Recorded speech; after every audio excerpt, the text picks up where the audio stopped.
अमीर जमायत इस्लामी सिराजुल हक चयो आहे त प्रोफेसर अजमल साद खे बेदर्दी सां क़तल कयो वियो। हू पहिरियों स्कॉलर हो जंहिं आर्टिफिशियल इंटेलिजेंस में डिग्री हासिल कई ऐं अहिड़े शख़्स खे शहीद कयो वियो। संदसि न हुजण सबबि सिंध ऐं अहिड़नि ख़्यालनि जो इज़हार हुन पाकिस्तान प्रोफेसर अजमल सावंत जे वारसनि सां ताज़ियत करण खां पोइ मीडिया सां ॻाल्हाईंदे कयो।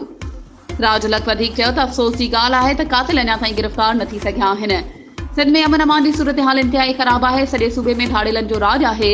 नाकामी MNA ऐं वेरी मज़लूमनि सां न पर कातिलनि सां गॾु आहिनि।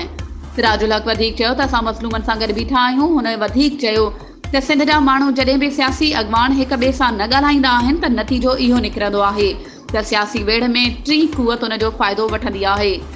सुप्रीम कोर्ट पाण में विरहायल आहे। सॼो मुआशिरो मुंझारो आहे। हुनखे बि मुंझारो आहे।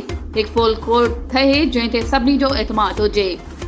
कराची ऐं ग्वादर जे बलदियाती चूंडनि में अवाम जमायत इस्लामी ते एतमाद कयो आहे। जमायत इस्लामी खे ॿिए कराची में ख़िदमत जो मौक़ो ॾिनो वञे। अवाम जो एतमाद पूरो कयो वेंदो। वधीक ख़बरुनि ऐं अपडेट्स जे लाइ असांजे चैनल खे सब्सक्राइब कयो ऐं हा बेल आइकन खे प्रेस करणु न विसारिजो त जीअं असांजी हर नई अचण वारी वीडियो तव्हां ताईं पहुची सघे।